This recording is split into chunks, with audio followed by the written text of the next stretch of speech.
You've probably heard the old joke, I'm blind, I'm deaf, I want to be a ref. But let's be honest, no one really wants that job. Football is a sport that shines the brightest lights on goal scorers and creative midfielders. They're the ones who get all the love, all the admiration. Defenders and goalkeepers? Sure, they get their moments of appreciation, but never quite on the same level.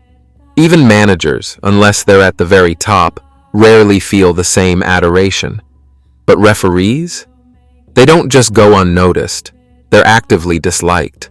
No matter how well they do their job, they'll always be the villain in someone's story.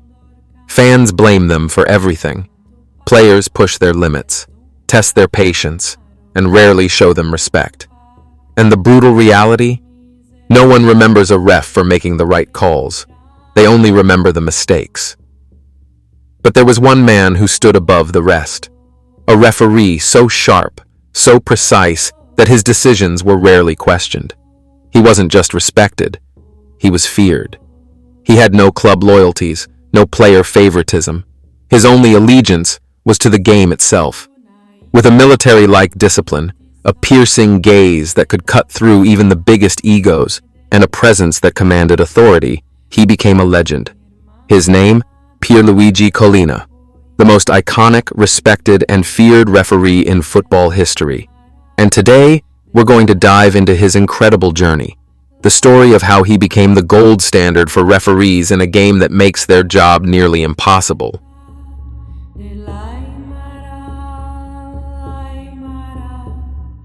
No matter what you do as a referee, the crowd will always be there, yelling, screaming, criticizing every tiny decision.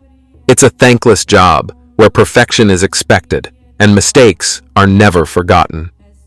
But Pierluigi Collina? He wasn't just another referee. He was something else entirely. There has never been another official in football history who took the job as seriously as he did. In fact, you could argue that his level of dedication was borderline obsessive. Before officiating the biggest match of his career, the World Cup final, he made a decision that most referees wouldn't even consider. In his own words, I had to ask for VHS tapes of both teams. And then, he locked himself in a room for 36 hours straight. A day and a half, just watching, analyzing, and taking notes on every single match both teams had played. He studied their patterns, their styles, their tendencies. Because for Collina, just showing up and making calls wasn't enough. He had to be prepared for everything. As if refereeing wasn't already one of the hardest jobs in football, he found a way to make it even more intense.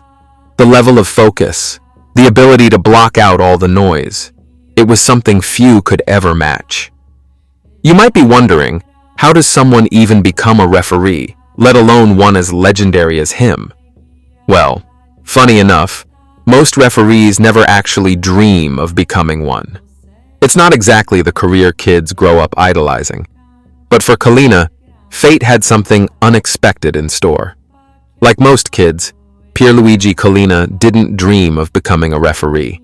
He wanted to be an athlete, a star on the court. Surprisingly, football wasn't even his first love.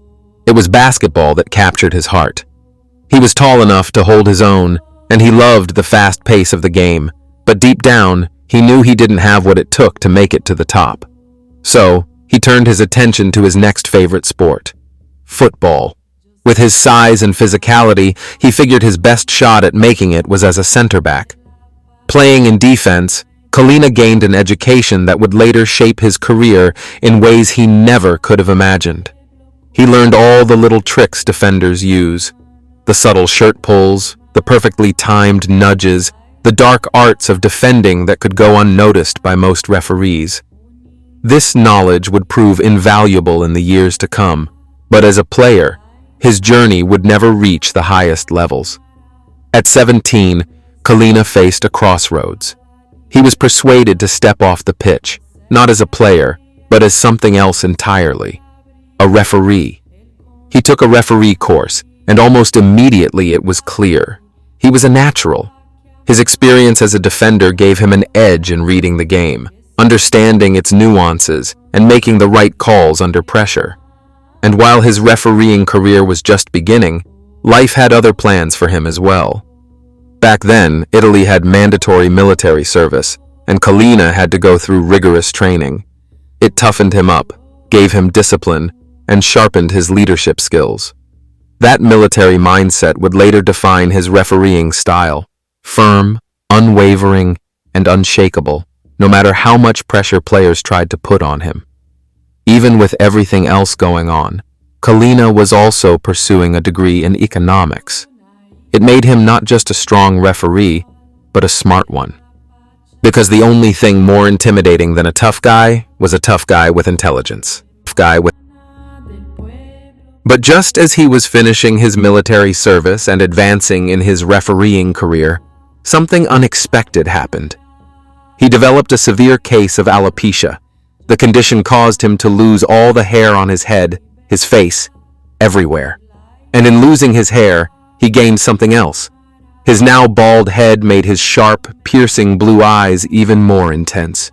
His stare could cut through a player's bravado in an instant. And just like that, the legend of Pierluigi Collina was born. Because if a smart, tough guy was scary, then a smart, tough guy with an ice-cold, soul-piercing stare? That was something else entirely. Collina had everything: a sharp mind, a commanding presence, and an unshakable sense of fairness. But what truly made him unforgettable was his look. His bald head, intense stare, and towering frame gave him an aura that was both intimidating and unmistakable. It wasn't long before people started calling him Kojak, after the tough, no-nonsense detective from an old American TV drama. It was a fitting nickname because, just like Kojak, Collina was fearless, disciplined, and always in control. By this time, he had finally earned his promotion to referee in the Italian Third Division. His reputation was already growing. He was known for making the right calls, handling players with authority, and, most importantly, remaining completely fair and unbiased. Now you might think that players listened to Collina simply because he was a scary-looking 6'2", 180 centimeters giant who had military training. And sure, that helped. But what really set him apart was his intelligence. Collina wasn't just a strict enforcer, calm them down, and how to keep control of a game without unnecessary conflict. He wasn't just feared, he was respected. And respect wasn't something he demanded, it was something he earned. Collina spoke multiple languages: French, Spanish, English, and of course Italian. That alone made players see him differently. He would speak to them in their own language, breaking down barriers and showing them a level of understanding few referees ever did. But he didn't stop there. He studied players before every match, not just their playing styles, but their personalities, their hobbies, even their full names. And this wasn't just for big matches. He was doing this even in the third division. Collina believed preparation was everything. He analyzed formations, managers, and team dynamics. He studied how certain players behaved, who was likely to dive, waste time, or stir up trouble.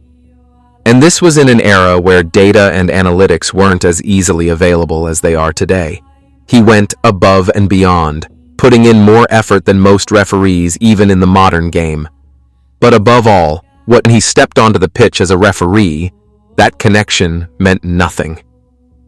Lazio didn't win a single match in the first 10 games he officiated. That's how dedicated he was to impartiality. With a rare combination of intelligence, authority, and an impeccable track record, Collina's rise through the ranks was meteoric. It took him just 3 years to go from refereeing in Italy's third division to officiating in Serie A. To put that into perspective, in the world of refereeing, that's practically unheard of. Normally, even in the fastest possible scenario, it takes around 8 or 9 years to reach the top flight. But Collina? He was different. He wasn't just moving up the ladder. He was rewriting the rules for what a referee could be. Collina's meteoric rise wasn't just proof of his talent.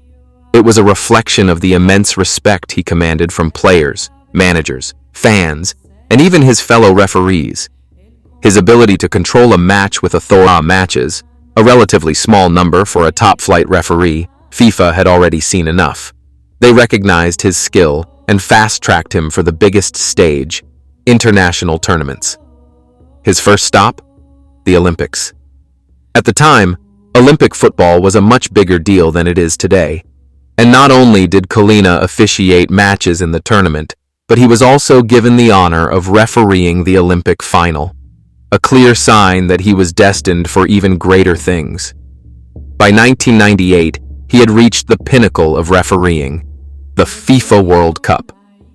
It was the most prestigious, high-paying, and difficult refereeing job in football, and Collina had earned his place. From there, his career only continued to climb. He was soon called upon to officiate in the UEFA Champions League, eventually making it all the way to the Champions League final. And what he was doing had never been done doing. He was soon called upon to officiate in the UEFA Champions League, eventually making it all the way to the Champions League final. And what he was doing had never been done before. He was redefining what it meant to be a referee. For 6 consecutive years, he was named the IFFHS World's Best Referee, a record that still stands. To put that into perspective, for a referee, that's the equivalent of winning 6 straight Ballon d'Ors. Untouchable. But it didn't stop there. Incredibly, he even won Italy's Best Goalkeeper award 7 times. Yes, a referee winning an award meant for goalkeepers. That's how legendary his presence on the pitch was.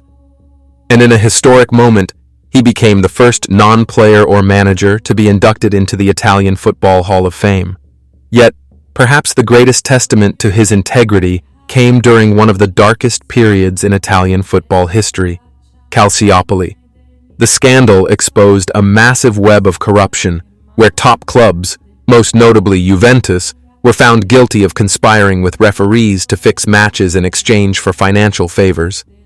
Wiretaps and investigations implicated dozens of high-ranking football executives, managers, and referees. But there was one name that never appeared in the corruption scandal: Collina. Because if there was one thing that defined him, it was his unwavering integrity. No matter how much money or power was at play, he remained untouchable. And that's why, when football needed someone to take charge, World Cup match involved teams with deep-rooted history or geopolitical tensions, there was only one man FIFA trusted to keep order on the pitch: Pierluigi. Fans knew it. When Collina was in charge, there was no bias, no favoritism, just the game. Even the toughest, most intimidating players had to acknowledge his presence. Take Oliver Kahn, for example, a goalkeeper so fierce, so intense that he terrified strikers before they even took their shot. And yet, when faced with Collina, even Kahn had no choice but to respect his authority. Ironically, Kahn seemed cursed whenever Collina was the referee. He lost every major match Collina officiated: European Championship games, a Champions League final, and even a World Cup final. Yet, despite all that, not once did Kahn question his calls. Instead, he simply laughed it off, saying, "He is a world-class referee, no doubt about that." He never got the chance to referee a European Championship final, the only missing piece in his career. But FIFA and Serie A weren't ready to let him go. They even went as far as pitch a little longer. That's how much he was respected. It only made sense that the most iconic referee in history stood front and center on Pro Evolution Soccer, a testament to just how legendary his status had become. In football, debates will always rage on. Who's the greatest striker? But when it comes to referees, there is no debate, no discussion. There is only one name: Pierluigi Collina.